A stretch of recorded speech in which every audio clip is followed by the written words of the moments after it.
Hello, entrepreneurs. Happy Saturday. This is Joe DiChiara coming to you live once again from downtown Flushing, New York.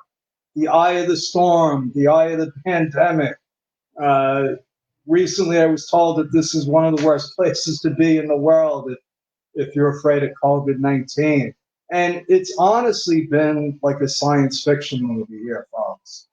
I mean, streets that used to be packed, a lot of stores that could close. It's been like uh, deserted town.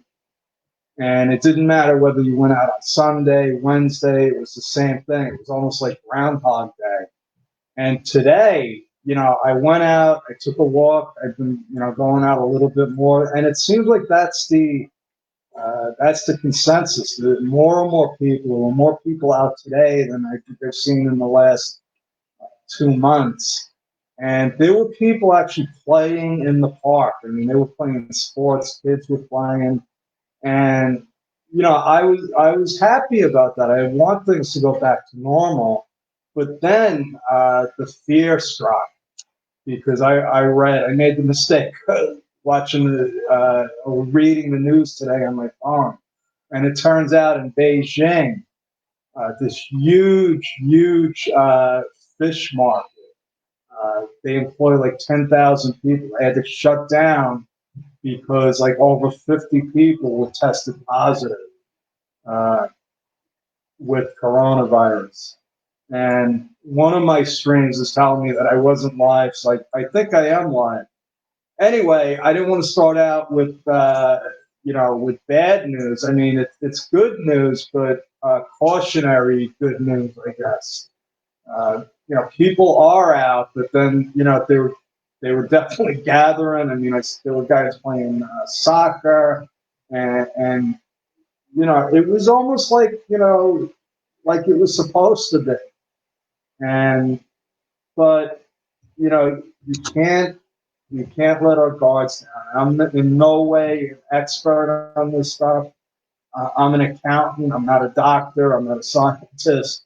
So, I am a realist and a business owner. This COVID-19 has affected everyone. And that means everyone in the whole world. So, it's never business as usual. But there are principles that we can follow, that you can follow. And that's what I try to stick with. And that's what I teach. And if you don't know me, my name is Joe DiChiara. You should have seen it. Actually, it's like that. It's this way. I don't know. My name is up there. Joe DiChiara. I'm a CPA, serial entrepreneur, and I love to help show business owners how they can monetize their business. Because believe it or not, folks, millions of businesses end up, they go out of business. Over 3 million businesses close every year. 3 million businesses die. And most of them never generated a penny in revenue. So I decided it's going to be my job to make business simple, fun, and profitable. And this is one of the ways I do it, by talking about some of the stuff I've learned, over 35 years as a CPA, working with thousands of business owners, and stuff that I just learned this morning. Because I learned a long time ago that I can still learn. It's proven. They say old dogs can't learn new tricks. Well, old accountants can learn new tricks. And I'm learning all the time, and there's always aha moments.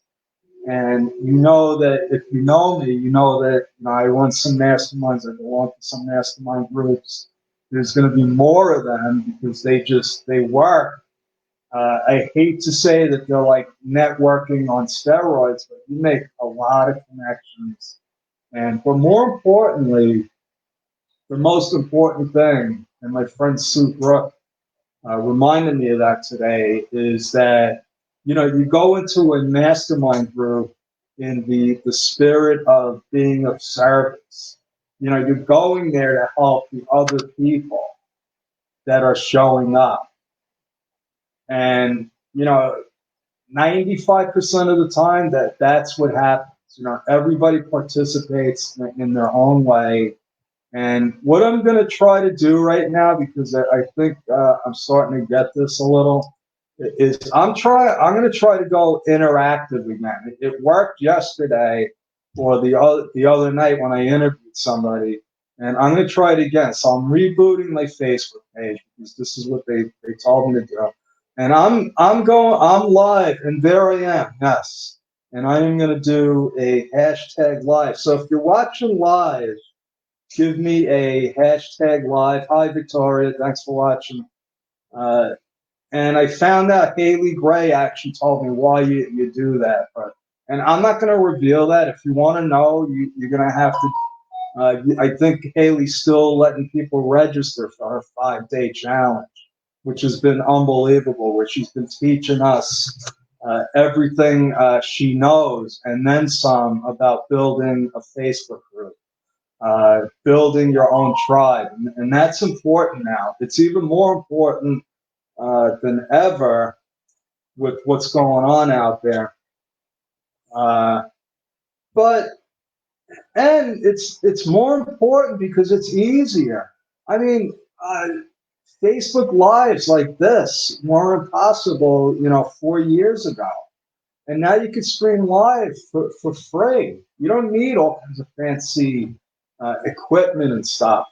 You can have that, but there's people that go live on their cell phones.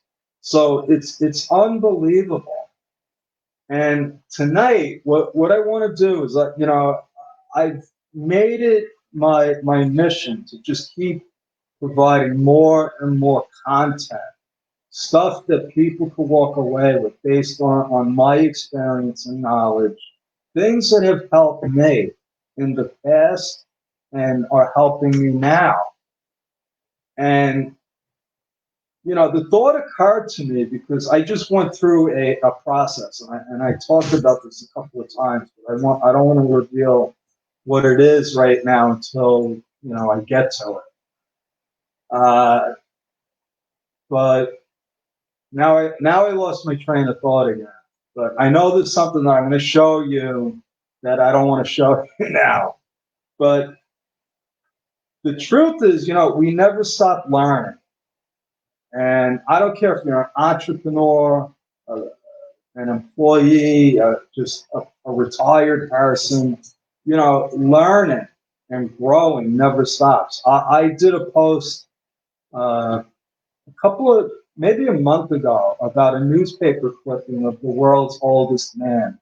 Well, he was the world's oldest man until he died.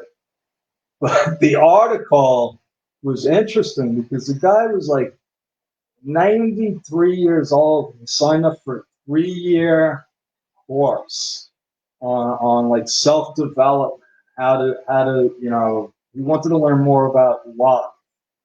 And his friend said, why did you waste your money? You're 93.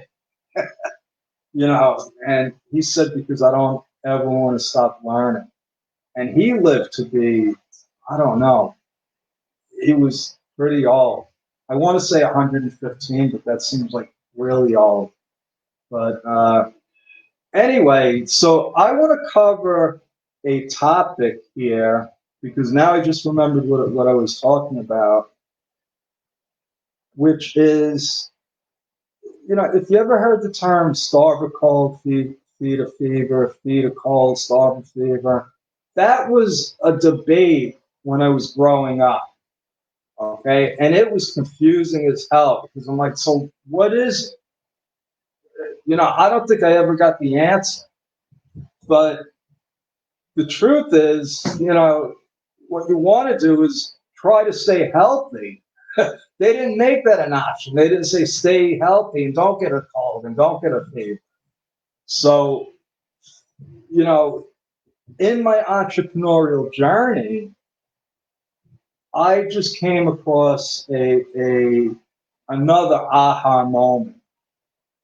And it wasn't that I just learned about it, because I found out I learned about it about 6 years ago with a coach that helped reveal to me what I was doing. And, one thing I want to say is that in line with that is you're only going to get answers if you're asking questions. Okay? So that's one of the lessons for tonight, folks. So if you have a business, you have to be asking questions all the time. You have to be questioning yourself. You have to be questioning other people in the pursuit of getting better. I just read a quote. I forget who it was by, but they said basically, if you're stagnating, you're not staying in place. You're actually moving backwards because there's a lot of other people that aren't stagnating. They're going ahead of you. So it's almost like, it's not good. And one of the things that always I didn't understand with the thousands of businesses that I worked with, very few of them, very few, asked me the right questions. They didn't even know what questions to ask me. As long as they didn't get in trouble, as long as as long as I was there to answer the tax notices, if they came, they were good. And so, but the truth is that those weren't the successful businesses. Okay, so over time, I saw the patterns. It took a long time to see the patterns and realize them, and then to apply the right, put the right obstacle. No, what am I thinking of? Put the right pieces in place. Okay, it takes time, and I don't think you'll ever be finished. So the point is, don't ever stop asking questions about your business, how you can improve it, and yourself also. This is a never-ending journey. So one of the questions or mistakes that I made in my business is that for a long time, I was looking at my weaknesses. I was trying to identify my weaknesses. See, I was always trying to get better. And I was trying to find where am I weakest and how can I improve on that. So if I was, and I don't know how many people are good at public speaking, but I had a fear of it. I couldn't even do this. And that was a big weakness I saw. And other things that, networking. I didn't like networking. I didn't want to meet people. I was an introvert. And anything where I thought I was falling short on, I would study and I would just try to improve on. And that was a learned behavior because when I was in school, and probably almost everybody that went to the same kind of school system that I went to, we would judge based on our test scores. And, it's an interesting thing because I want to share this other a book that I read called Outwitting the Devil by Napoleon Hill. And in there, he discusses our educational system. And it's really brilliant. One of the best books that I ever read, and I recommend it to everybody because it really sheds light on a lot of things that are going on now with religion, with politics, with the education system. And he was a man ahead of his time. So what I learned going to school was, if you got a 60, if you got a D, that was bad. If you got an A, you were like A1, X, you're good to go. So you wanted all A's. Now, if you got half A's and half D's, Well, you still got the D's. Those D's stand out like a sore thumb. And so that was my MO. The classes that I hated, I didn't spend time on, and I got D's in them. And the classes that I liked, like math, believe it or not, I loved math. Aced most of my math classes. Spanish, I hated that. So the areas that I wanted to focus on so that I didn't get those D's was the ones that I was weakest at. Yeah, it was great to get A's, but I wasn't going to graduate with D's. So, and this wasn't just a getting in high school. This is throughout my whole school career. It was like, you don't want to fail. You don't want to fail. So what I was doing was I was learning how to not fail, which is a lot different than learning how to succeed. Okay? So what happened? I got less D's, I went into the C's, and I got less A's, so I was like a C/D student. Basically I got by, my high school guidance counselor said I wasn't college material. That's how brilliant I was. And my parents, luckily, didn't tell me that because I might have believed it.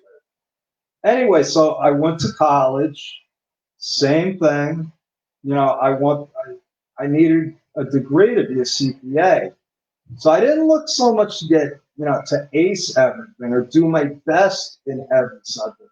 I just looked to find those subjects I was weak in and do just enough to pass because I wasn't looking to ace those classes. I was just looking to not fail. And I spent a long time applying those principles to my business. And come to find out that I had it backwards. What I was doing was I was actually hitting myself with the sledgehammer. My coach at the time, Marianne Amen, said, do you like hitting yourself over the head with a sledgehammer? And I said, what do you mean? She's like, well, all you're doing is you're focusing on your weaknesses. And I said, I thought that's how you improve. You bring it up from the bottom. You improve on the things that you're not good at. And she's like, no, my friend, you stay in your strengths and you fill your weaknesses. And then I got it. I said, they taught me wrong in CPA school. It was all their fault. They didn't teach me right. So anyway, it was one of those, oh my God, moments.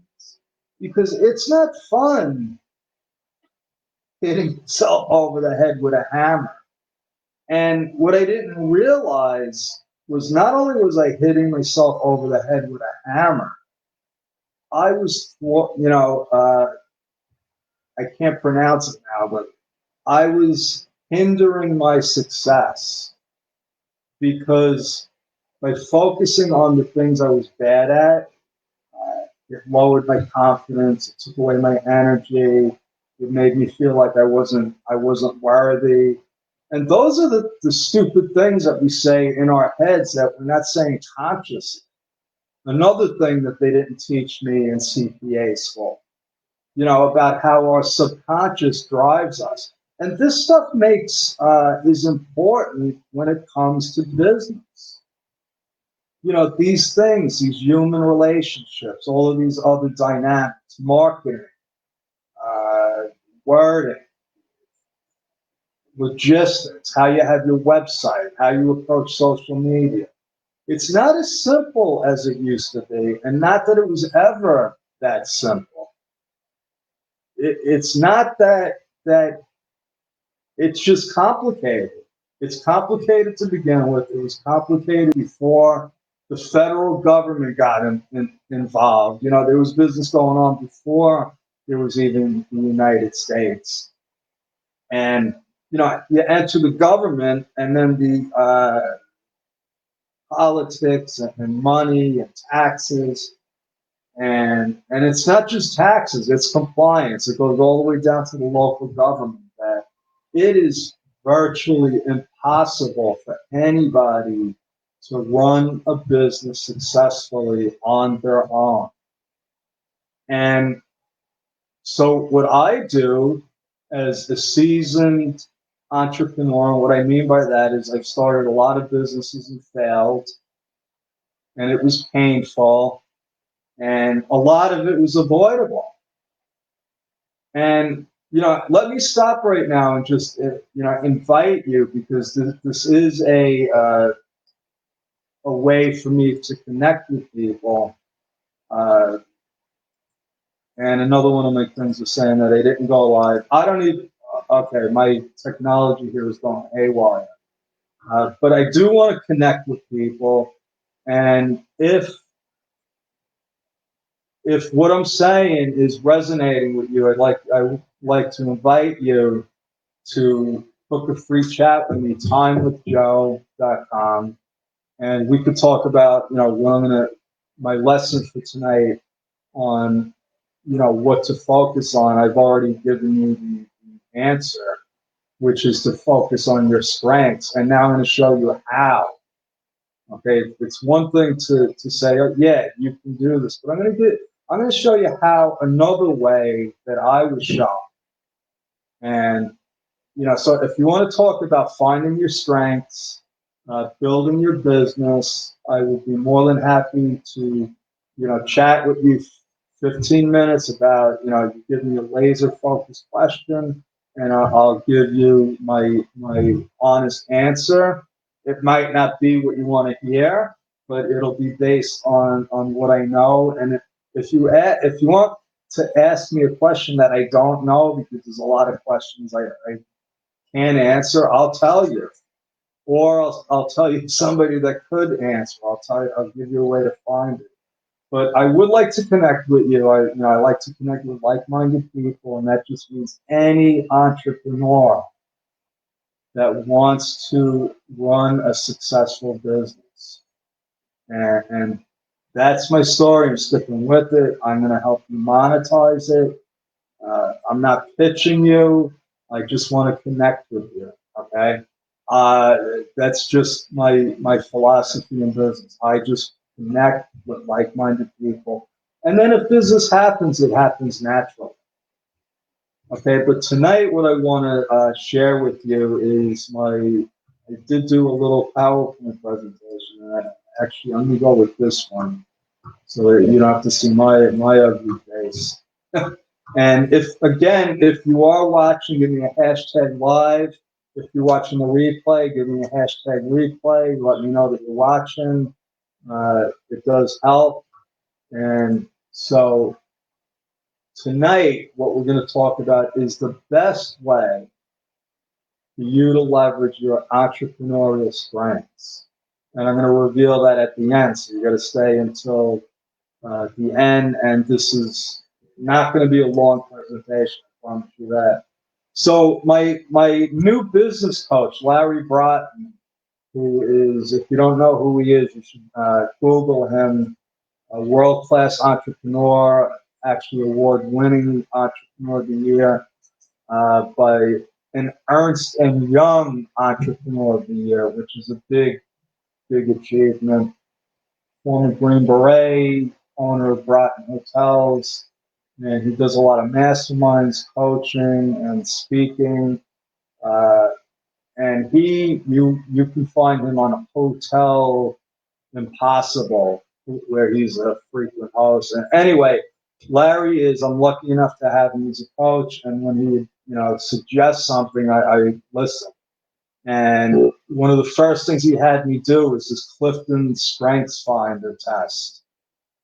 And this is the first thing he does before he even, we start coaching. He wants to know exactly where I am in the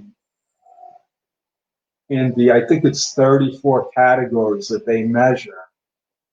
And, like I said, it does,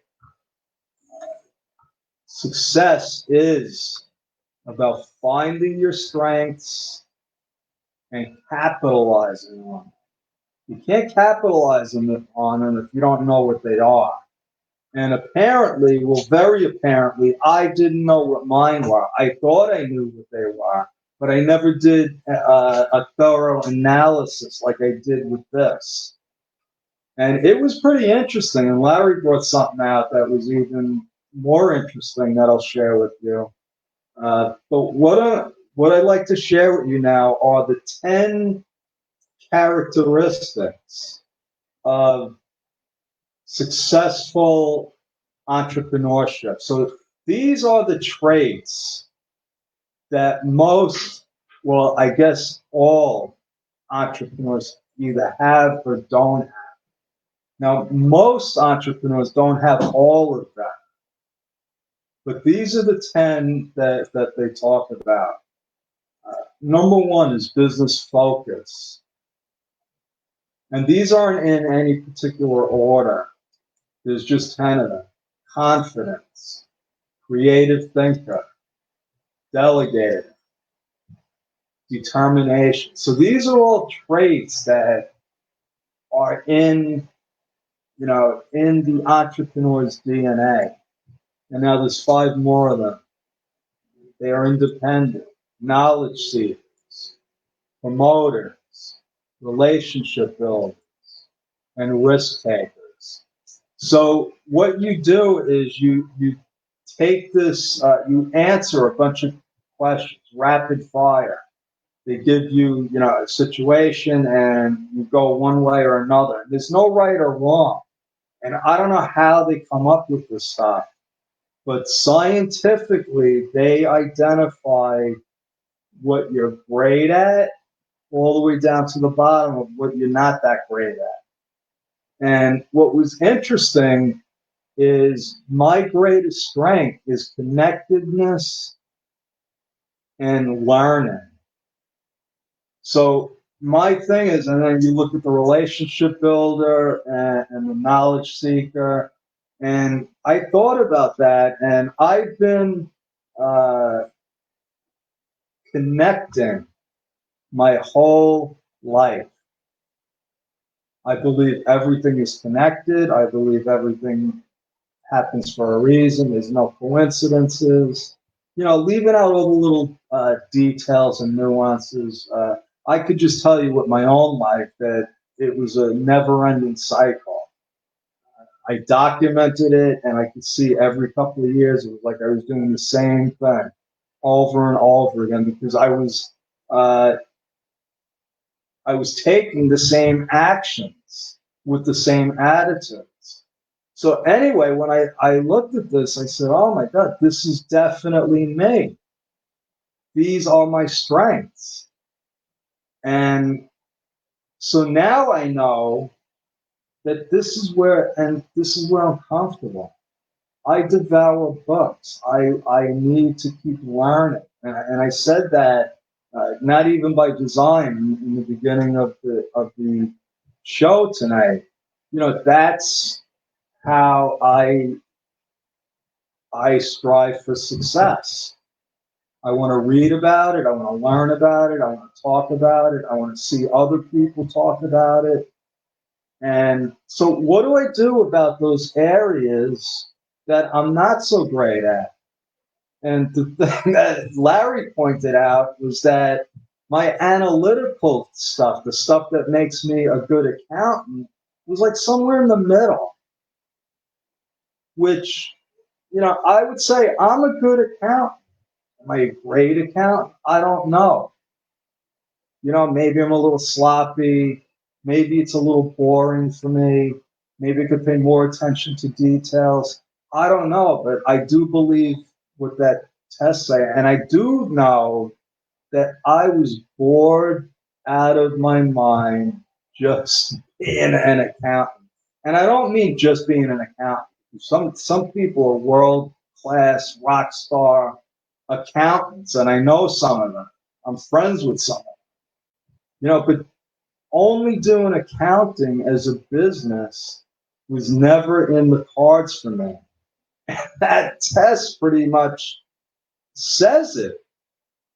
I'm more fascinated with the connectedness. And when I look at, my philosophies on business, what I teach people about business, it's all about connecting the dots. So now, what do I do about those areas that I'm not that great at? Okay, because nobody is, 100% in all the categories. If you are, you'd have to be Superman, I guess.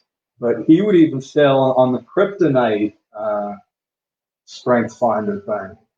But the fact is, so now I'm armed with the fact of my zone.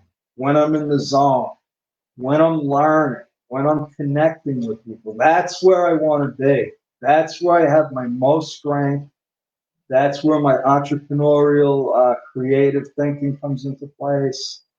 That's where I want to be most of the time if I want to take full advantage of my greatest strengths, those God-given gifts, and from the experience that I've had. And I did that test about 2 weeks ago.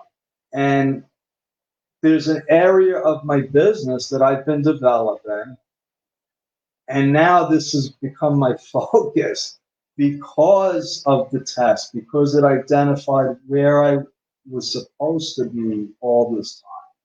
I was like teetering, I was dabbling in this area. And I'm going to tell you exactly what it is because it's a great way for other people to fill the gaps. Because not only did I find my strengths and those areas, I don't want to say weaknesses, but areas that I'm not as strong as my strongest things, if that makes sense. What do you do now with those other things? If you want to, I'm done with the school model. I'm not looking to avoid failure. I want to monetize. I want to capitalize on as much as I can, as quickly as I can. And I found a very easy way to do it, and I'm going to share it with you in a second. But before, what I want to remind people is if you've learned anything from this, it's worthless unless you take action. Unless you look at this and you at least investigate what I'm talking about. And it might not apply to you, and that's fine. I got bookshelves filled with stuff I've read and done and tried that doesn't fit with me and my business. So what you do is you stay on the journey, keep learning. And the stuff you can't use, you put it on the side. This is entrepreneurship, folks. And if you don't believe me, you could check with any other entrepreneur that's been in it for a while. I see people coming into the business world, brand new entrepreneurs. And, one of the things that I try to tell them is this is a marathon. Entrepreneurs are impatient people. We want to see results, especially passionate entrepreneurs. People are like, listen, I want to get this done now. And that's good. But you got to take it in stride. You got to take it one step at a time. And it's a balancing act. You got to keep up your enthusiasm. And you got to be willing to keep failing and keep moving forward. It's like Sylvester Stallone said, Rocky said, it's not how many times you hit, it's how many times you can get hit and keep moving forward. So entrepreneurs keep getting hit, meaning we keep trying stuff and not everything works, but a lot of times it does. and you keep going. So take action. Take me up on what I'm saying. Prove me wrong. Okay. And like they said, if you want to connect with me, you can go to Time with Joe. And now this is one of my solutions, Mastermind with Joe DiChiara. This is what I want to leave you with. The Mastermind, I've been talking about it a lot. And this is my comfort zone. This is where I'm in the zone, meaning that I can't get enough of it. I love the Mastermind. It's productive. I believe in it. And it fills those gaps, people, those areas that I'm weak in or that I'm not that great in, that I need some help in. I can go to the Mastermind and find somebody that has some kind of either connection, either a direct connection or some kind of software solution or some kind of automation. And it is unbelievable, folks. And right now, I am running 2 free masterminds. You can go to mastermindwithjoedichara.com. My friend Sue Brook runs her own mastermind, and that's mastermindwithsue.com. And they're both free right now. We are going to be doing some paid masterminds. And if you're watching this live or on the replay, I would be remiss if I didn't talk about the Master Tribe Builders that Haley and I are putting together, which is going to start on June 25th. Okay, we're starting it's really a social media mastermind focusing on helping group members grow their Facebook tribe. And, the thing about masterminds is that the more focused you can get, the more in harmony you can get with your mastermind group members, the more successful you could be. And I know that when Haley and I, it just happened, it like evolved from what she was doing and what I'm doing. And imagine how powerful it would be if you already have a group and you know how tough it is to get people to participate, to post, to get other people to post. Well, when we have these masterminds, it is going to be it's going to explode all of our groups, and not even explode necessarily in a volume like members sort of way, because a lot of Facebook group owners aren't interested in having 66,000 members like Haley Gray. Maybe 500 or 1,000 is a good number because you're niched in. Niched. I have to work on that word. Anyway, so what's going to happen in the group is you're going to monetize. Haley is going to show us how to monetize it through joint ventures and partnerships and just collaboration. I'm really looking forward to it. And if you want to learn more about it, you can go to timewithjoe.com, book a free chat with me, or just go to timewithjoe.com. Sorry about that, folks. Or you can go to, it's all over Haley Gray's group. I'll post links in my group. And that's it for tonight. God bless you. Have a good rest of your Saturday evening and a happy Sunday. Thank you.